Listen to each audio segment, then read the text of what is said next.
padroeira de um povo a lutar, a gente mineira te quer exaltar,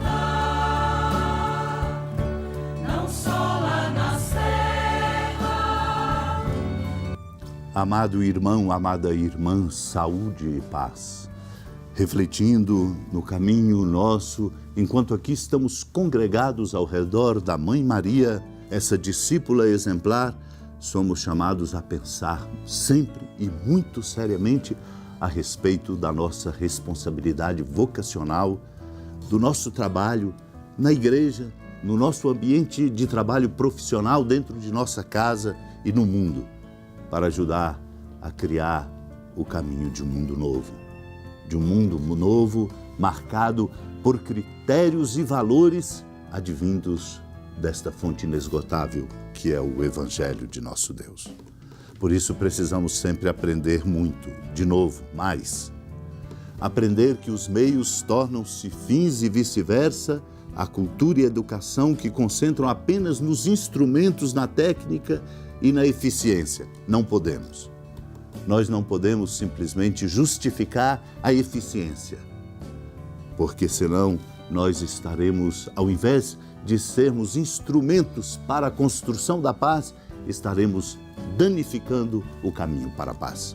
Por isso, guardemos no coração, condição preliminar para a paz e o desmantelamento da ditadura de um relativismo e da defesa de uma moral totalmente autônoma que impede o reconhecimento da preciosidade da lei moral natural escrita por Deus na consciência de cada um de nós, é exatamente abrirmos-nos ao amor de Deus, a esta escuta permanente da palavra.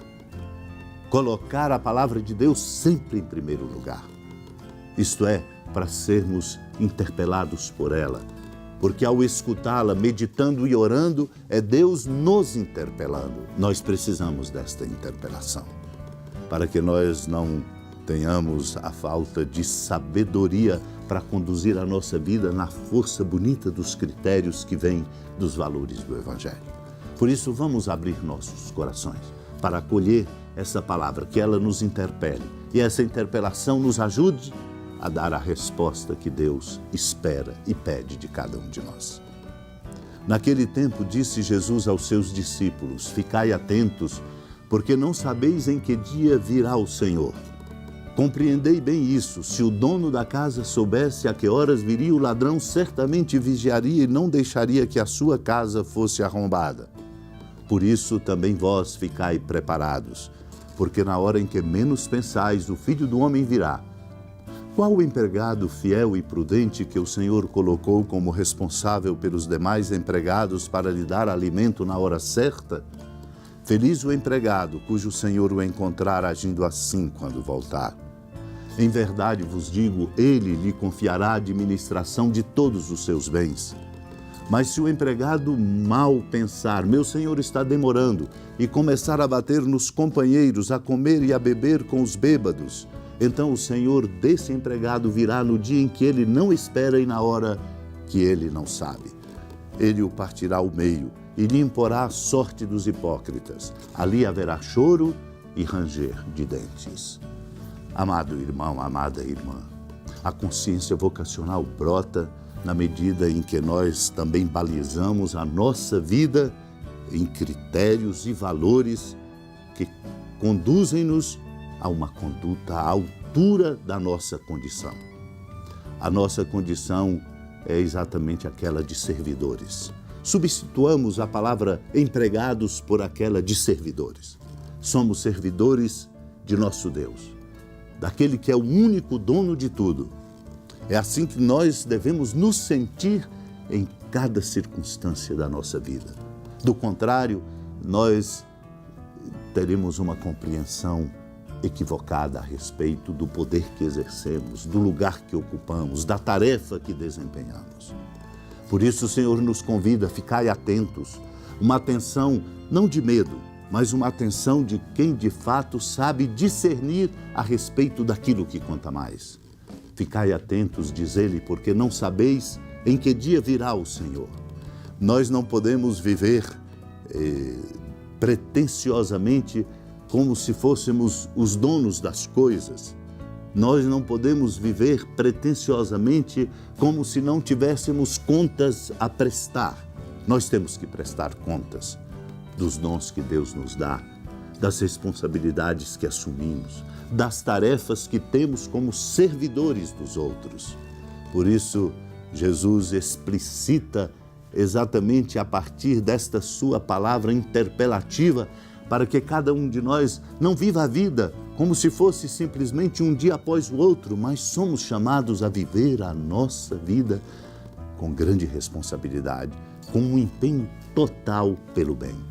E ele então diz: se o dono da casa soubesse a que horas viria o ladrão, certamente vigiaria e não deixaria que a sua casa fosse arrombada. Por isso temos nós que estar sempre preparados, porque na hora em que menos pensamos, o Senhor, o Filho do Homem, virá. Isso significa não viver com sobressaltos, nem com medo, mas viver uma vida sempre correta em tudo aquilo que falamos. Por isso não cabe a mentira, não cabe o engano. É preciso ser transparente, corajoso, colocar-se com sinceridade diante do outro e de todas as circunstâncias. O Senhor, então, por isso explicita qual é o empregado, com esta pergunta: qual é o empregado fiel e prudente que o Senhor colocou como responsável pelos demais empregados para lhes dar alimento na hora certa? Este é feliz se o Senhor o encontrar agindo assim quando voltar. A nossa conduta de filhos e filhas de Deus tem parâmetros, não podemos sair fora deles, não como quem cerceia a nossa liberdade, mas como indicação para que a nossa liberdade seja usada em função do bem, de uma conduta que seja uma grande contribuição para levar o mundo, as coisas, a vida, o conjunto da nossa vida na direção da paz. Se não levamos em conta, nós não poderemos ser credíveis e destinatários de uma administração dos bens daquele único que é o dono de tudo, o Senhor. Não podemos raciocinar dizendo: o Senhor está demorando, e começar a realizar aquilo que dá na nossa cabeça, desrespeitando, comendo e bebendo com os bêbados. Ora, se assim o fizermos, nós seremos vítimas das nossas escolhas. Por isso precisamos escolher aquilo que de fato nos orienta na direção da verdade, do bem e do amor. O Senhor desse empregado, lembremos-nos, cada um de nós nesta condição, Ele virá no dia em que menos se espera e na hora em que não se sabe. Partirá ao meio e este terá a sorte dos hipócritas, onde vai haver choro e ranger de dentes. Peçamos ao Senhor a graça de seguir o caminho da verdade, amar a verdade, para que nós possamos fecundar a vivência da nossa liberdade e termos uma conduta que seja à altura da nossa dignidade de filhos e filhas de Deus. Senhora da piedade, Mãe Virgem do Cristo Deus. Lembrai-vos, ó piedosíssima Virgem Maria, que nunca se ouviu dizer que alguém daqueles que, tendo recorrido à vossa proteção, implorado a vossa assistência e reclamado o vosso socorro, tenha sido por vós desamparado. Animado com igual confiança, a vós recorro, ó Virgem das Virgens, e gemendo sob o peso dos meus pecados, me prostro a vossos pés. Não desprezeis as minhas súplicas, ó Mãe do Verbo encarnado, mas dignai-vos de as ouvir propícia e de me alcançar o que vos peço. Amém. Feliz padroeira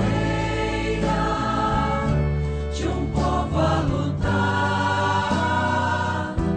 a gente mineira te quer exaltar, não só lá na serra, tu és esplendor de toda esta terra,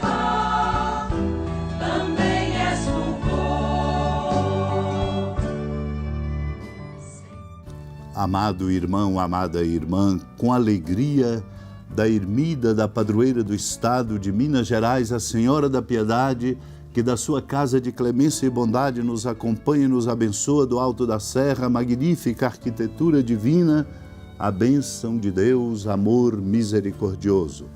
Pai, Filho e Espírito Santo, desça sobre sua família, sustente sua vida, fecunde o caminho missionário de nossa igreja, nos encha de sabedoria e permaneça conosco para sempre. Amém.